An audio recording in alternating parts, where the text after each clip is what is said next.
Ne dit-on pas que l'avenir appartient à ceux qui se lèvent tôt? On peut le dire mieux que l'avenir appartient aux hommes des métiers. Nous sommes dans la matinale de Pédium, bien chez vous.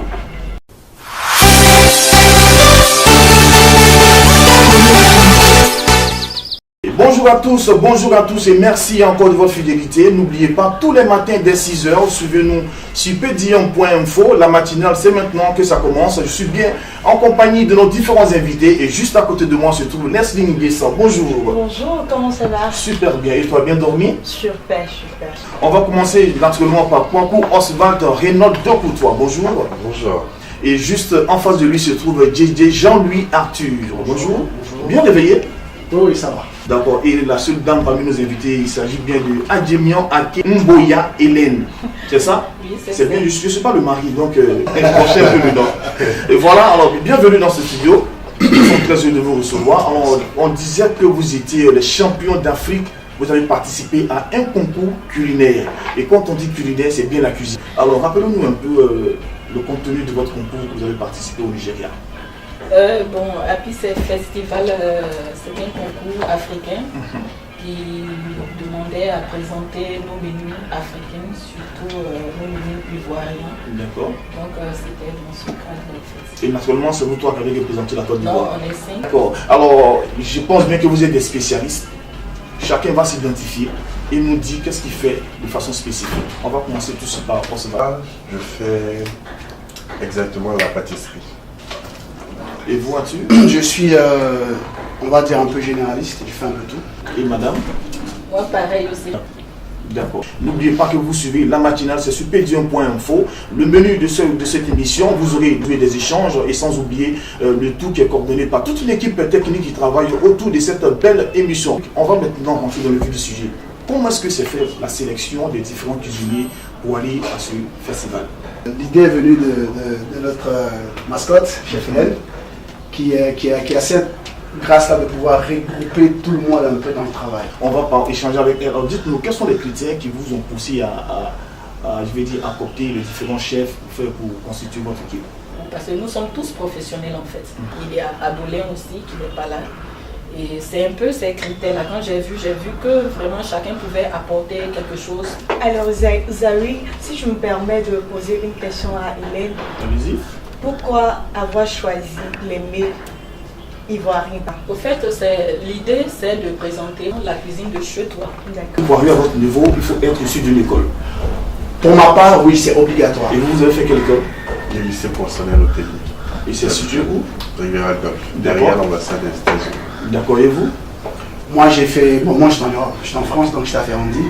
Après Ferrandi, donc j'ai continué mon cursus. Ouais, il a fallu que j'intègre complètement une école hôtelière pour vraiment apprendre le maniement justement des ustensiles. Vraiment plein de choses, donc si vous ne connaissez pas, vous risquez de laisser facilement.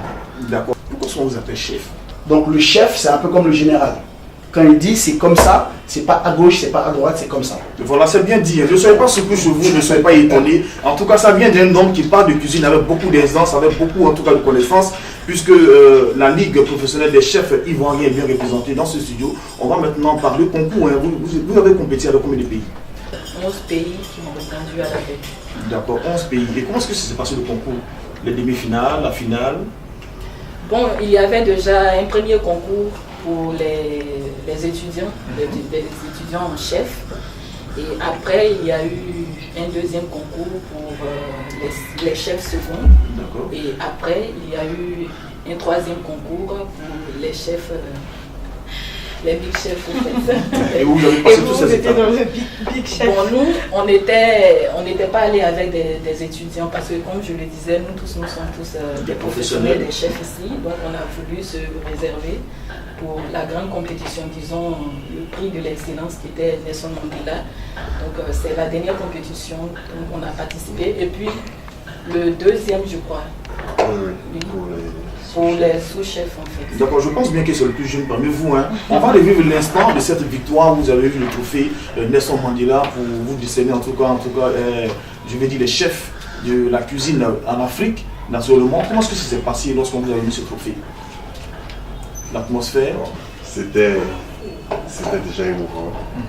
C'était émouvant et puis moi personnellement j'ai pas pu placer un mot. D'accord.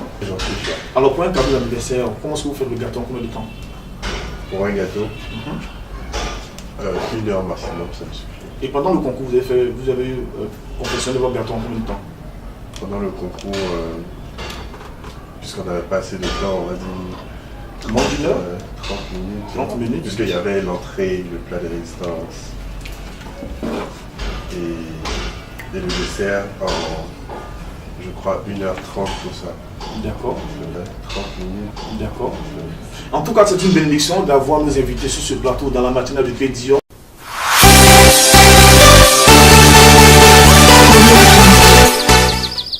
Alors, notre matinale se poursuit. Nous pensons bien que le bonheur est partagé sur vous aussi à la maison. N'oubliez pas de nous suivre sur www.pedion.info et sur notre page Facebook pedion.communication. Et n'oubliez pas aussi pour nous suivre en streaming sur la radio.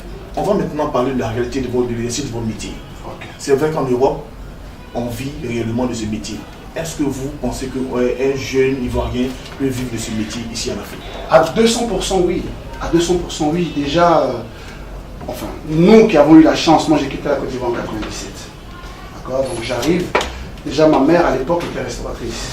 Elle tenait le restaurant qu'on appelle le Jardin d'Éden à l'époque, là où tous les artistes venaient manger, Céline Simplice, Galicieli, tout ça. Donc vous imaginez la bonne maman bêtée, sauce graine et tout, le foutou. Voilà, donc moi je grandis dans cet univers-là. Et pendant que tout le monde allait jouer au football, moi ça ne m'intéressait pas, c'était ce que je voulais faire. Mais bon, comme je disais, on n'a pas la notion de ce que c'est que l'hôtellerie. Nous, la restauration, ça reste là.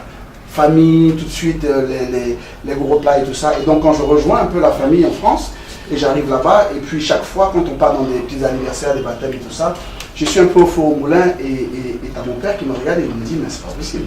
Il y a quelque chose qui peut être bien. Et donc là, il y a ma mère qui me dit mais et si on inscrivait à l'école? Et ma père qui me dit non, ça c'est un métier, trop de... Voilà, ça paye pas, c'est rien.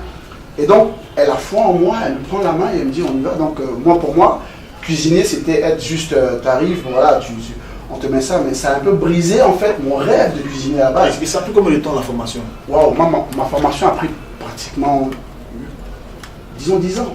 D'accord, qui était sanctionné par un diplôme naturellement. Ah oui, parce que j'ai fait un CAP, BEP, j'ai fait un bac pro qui se fait en 2 ans, après j'ai fait un BTS, après j'ai fait un BP, après j'ai fait un brevet de maîtrise, donc qui équivaut à bac plus 3.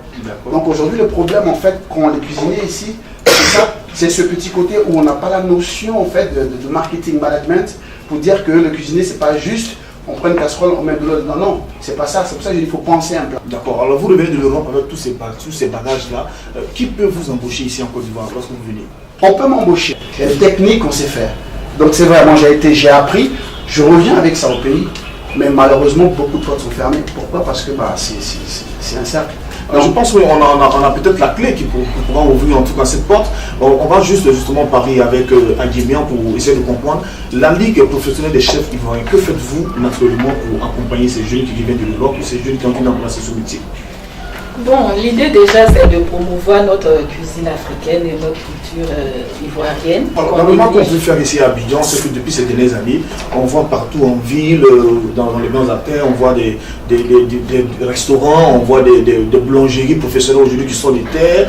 Est-ce que ce sont ces jeunes qui sont ici de vos écoles là qui sont embauchés dans ces endroits?